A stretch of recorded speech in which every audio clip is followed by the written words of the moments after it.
Our first baseball Orange Power Pod with OSU head baseball coach Josh Holliday. So we're roughly a month into this. This team is built a little bit differently than some of your other teams. But what is unique about it that you like? What are some elements that maybe are unique to this team compared to others that have you really excited?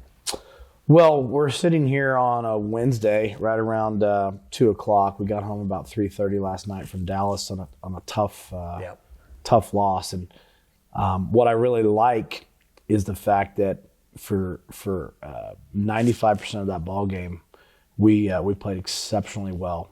Every kid that went to the mound threw the ball really, really well.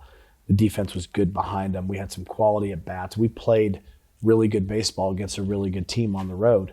And we just didn't quite finish the job. So I think what we've learned about this team over 15, 16 games, we've traveled, we've learned how to go on the road, we've firmed up about what it's going to take to win on the road, and we're getting really close to, I think, becoming a complete ball club.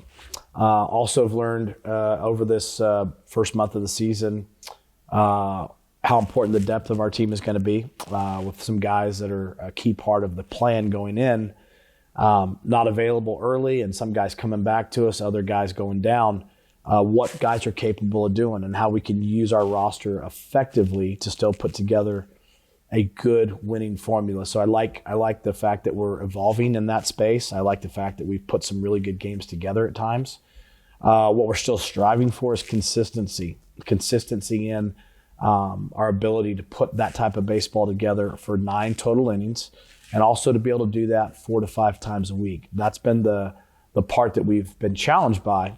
But I would say we've been through some good tests already. We don't sit here going into Big 12 play wondering where we need to improve. We're knee-deep in the middle of working through that. And I would say we've already played some close games that have gone both directions, some our way and some not our way, that have shown us what it's going to take to win those games inside the 30-game Big 12 schedule. So lot to that answer to that question. But we've been going at it pretty hard, trying to get a good volume of games in before the conference opened, to get our kids to that point, to get a number of guys a chance to get on the field, both pitching and hitting, to see how guys respond to these opportunities.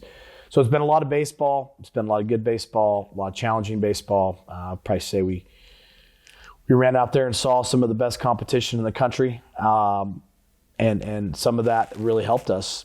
So we just got to keep going. We got to close the gap on what we're doing well and what we've got to do better. And the kids, I think, are highly motivated to do that. I know the coaches certainly are. And I think what's different about this team, I don't know. I mean, we've had some years where maybe there were some established things heading into the season. This has been fun to see a new rotation, if you will, emerge.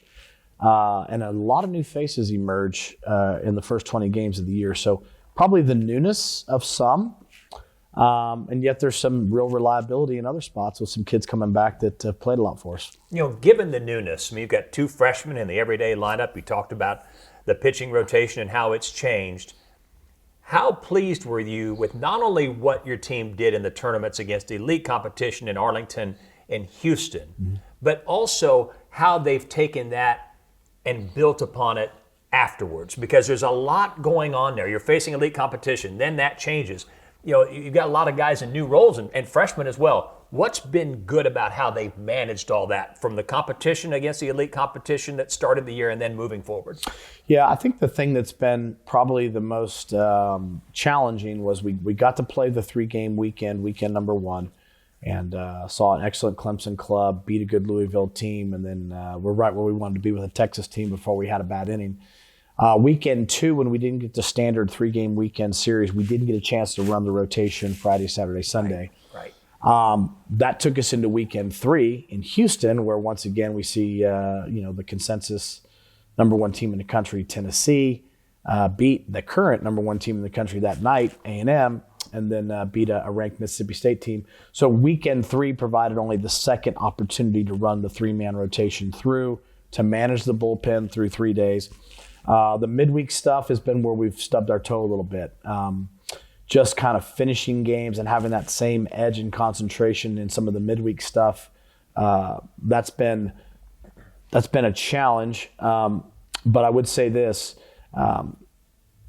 The importance of the 3-game series on the weekend and the way that we bounce back day to day, our resiliency, I think Hunter and Harrison have shown a pretty strong, consistent run of starts. We haven't gotten quite that consistency for Gabe just yet, whether it be the missed start in week 2 and taking the ball in game 1's tough. Being the first guy out's never easy. You're going up against the other team's best guy. And he hasn't been quite midseason form just yet. So the starts in games 2 and 3 have been really, really dependable and reliable. The bullpen work at times has been very, very good. And still trying to find just that week where all of the bullets are locked and loaded because we've been close. But I think facing some of the best competition, we've seen both righties and lefties. We've seen 3 or 4 elite left-hand pitchers. We've seen 3 or 4 elite right-hand pitchers.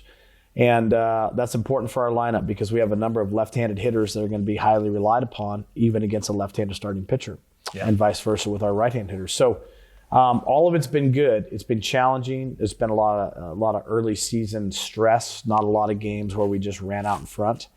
So a lot of close games, a lot of tight games, a lot of games where we've had to fight for everything we've gotten. Yeah.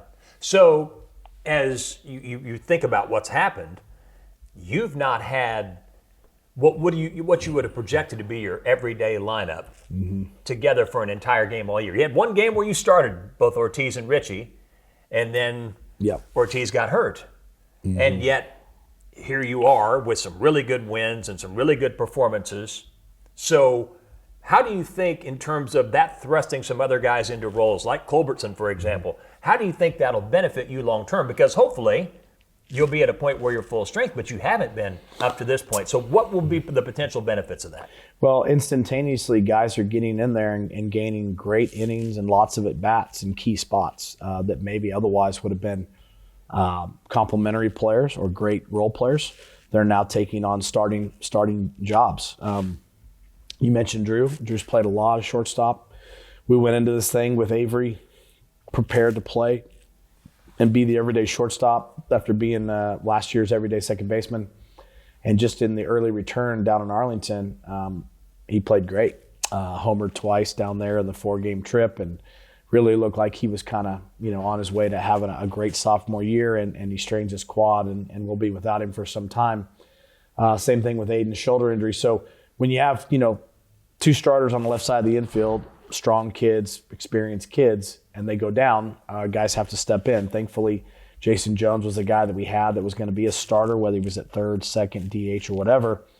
He'll hold down third base, and he's getting a lot of reps there now. So I think his ability to step in there and play at a high level is going to be important to this ball club. And Drew at shortstop to offset the loss of Avery is going to be very important, not only certainly from the defensive perspective, as shortstop is such a critical position to playing great defense, but he's contributed on offense. He's gotten some bunts down. He's ran the bases well, and he's getting stronger as we go. So the depth of our team will without question, be something that we'll rely heavily upon. That's why you work hard in recruiting to put together a good roster, right? You've got to have not only the guys that you think are ready to go, but also developmental players that when needed can jump in there and do the job. So it's helped. It'll definitely help in the long run, have a more complete team, and it'll be great to try to get all those kids in there together. Richie coming back to the lineup is going to help us. We did not have Colin for the first 3 weeks, but he's gotten in there in the last week or so, and there's been some good swings already. He impacted the game last night with a 3-run homer. So there's some real upside to what all these kids can do for us. One player that jumps out is Colin Brighamman. Last year, into March, he was hitting a little under 200. He'd had some injury things early in his career. His first year, he was a full-time starter last year. The thing that jumps out is what he's done against left-hand pitching this year compared to last. What do you think has helped him make such a significant move in terms of what he's doing from an average standpoint? Because there's been a big jump, and against left-handers, it's been a really big jump. Well, a lot of credit goes to Colin for working hard at it. He didn't like some of the exposure that last year provided. He did have a really great fit in year one. He was our primary DH, but we were able to match him up against right-handed pitchers and protect him against some of the tough lefties that we saw. So he never had to have that everyday, on his feet role. In year 2, playing first base and being on your feet and playing a bit against both righties and lefties, definitely some fatigue, definitely some matchups, and definitely some challenges.